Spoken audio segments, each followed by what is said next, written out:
अभी जिस जगह पर मैं मौजूद हूँ, मैं उस जगह पर आई हुई हूँ जहाँ मुफ्ती अब्दुल शकूर साहब का एक्सीडेंट हुआ है। मुफ्ती अब्दुल शकूर मजहबी अमूर के जो है मिनिस्टर थे, और कुछ घंटों पहले उनका यहाँ पर ट्रैफिक हादसे में इंतहाई ख़तरनाक जो है एक्सीडेंट हुआ, जिसमें उनकी मौत हुई।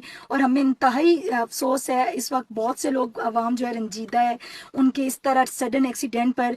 मैं आपको मैं आपके साथ वो हकीकत और वो फैक्ट्स बताऊँगी जो शायद आपके साथ किसी ने शेयर ना किए हों। ये वो जगह है, मैं आपको बताऊं कि ये वो जगह है जहां पर एक्सीडेंट का जो है कोई तुक नहीं बनती, कोई लॉजिक नहीं बनती।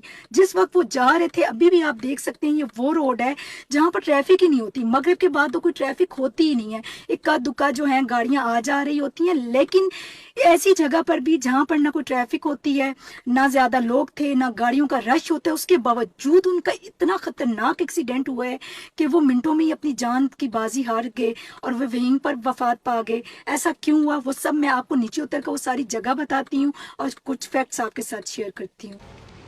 अब जो बात और जो फैक्ट मैं आपसे शेयर करने जा रही हूँ, ये बात आपको किसी ने नहीं बताई होगी। यहाँ पर बहुत सी रिपोर्टिंग हुई, सब मीडिया वालों ने ये खबर तो शेयर की, लेकिन ये नहीं बताया कि एक्सीडेंट यहाँ पर क्यों हुआ और एक्सीडेंट यहाँ पर क्यों होते हैं। जनाब, ये वो रोड है, मैं आपको बता चुकी हूँ। अभी भी आप देख सकते हैं यहाँ पर एक गाड़ी भी आपको नज़र नहीं आ रही। जी हाँ, ये रोड बिल्कुल खाली होता है। मगरिब के बाद तो यहाँ ट्रैफिक ही नहीं होती। मेरी तो आधी ज़िंदगी इन रोडों पर गुजरी है, यहाँ पर कोई ट्रैफिक नहीं होती। यहाँ पर इक्का दुक्का रात के वक्त गाड़ियाँ जा रही होती। ये मेन रेड जोन का इलाका है।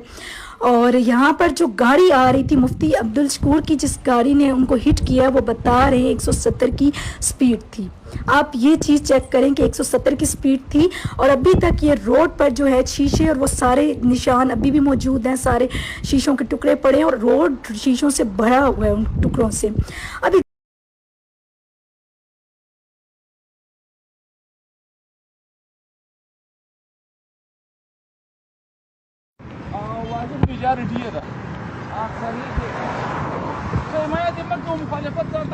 صحیح خبر ہے سر بیٹھا نہیں یہ بیٹھنی قوم فطرت اغا سادگی ده او اغا خپل ځان له بل چانه برتر نه ګڼي. هغه د فطرت سره هم آهنګ او د انسانی مزاج علمبردار. زه یو بیٹھا نہیں اگر چې بولایم، اگر چې پاٹھا میریم، اگر چې میں کو انسانیت نه بالاتر نہیں. نو چې عام انسانان په پښو ګرځي، په پښو ولې نه ګرځي؟ अब پښو ګرځېدلو چې فایده ده راته د صحت له سره هم راته فایده ده او عام خلکو سره ملاوېدل آساني.